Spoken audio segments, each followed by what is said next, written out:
SSC যে নবম এবং দশম শ্রেণীর আজকে পরীক্ষা রয়েছে, সেই পরীক্ষার যে মোট 636টা কেন্দ্র, তার মধ্যে অন্যতম আরও একটি কেন্দ্র বিধাননগর কলেজ। এই মুহূর্তে তুমি দেখতে পাচ্ছ বিধাননগর কলেজের ছবি আমি এই মুহূর্তে দেখাচ্ছি, যেখানে বাড়তি নিরাপত্তা নেওয়া হয়েছে, যেখানে প্রচুর পরিমাণে এই মুহূর্তে পুলিশ ফোর্স মোতায়েন করা হয়েছে।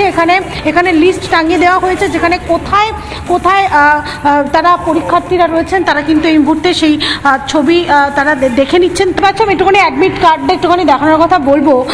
এখানে অ্যাডমিট কার্ড তুমি দেখতে পাচ্ছ, এখানে কিন্তু নতুন একটা পদ্ধতি চালু করা হয়েছে, যেখানে স্ক্যানার দিয়ে দেওয়া হয়েছে।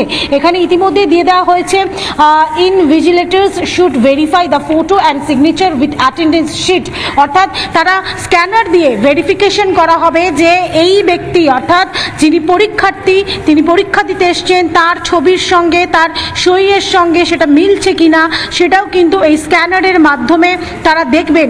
এবং এই মুহূর্তে তুমি দেখতে পাচ্ছ এখানে একের পর এক বিধাননগর কলেজ যে লিস্ট দিয়ে দেওয়া হয়েছে, Bangla, English, geography, Hindi, history, life science, mathematics, physical science এবং উর্দু, এই সমস্ত যে লিস্ট এখানে দিয়ে দেওয়া হয়েছে, সাবজেক্টের লিস্ট দিয়ে দেওয়া হয়েছে এবং পাশাপাশি অডিটোরিয়াম, অর্থাৎ কোন হলে এই পরীক্ষা হবে সেই পরীক্ষার সেই হল নাম্বার পর্যন্ত এখানে দিয়ে দেওয়া হয়েছে।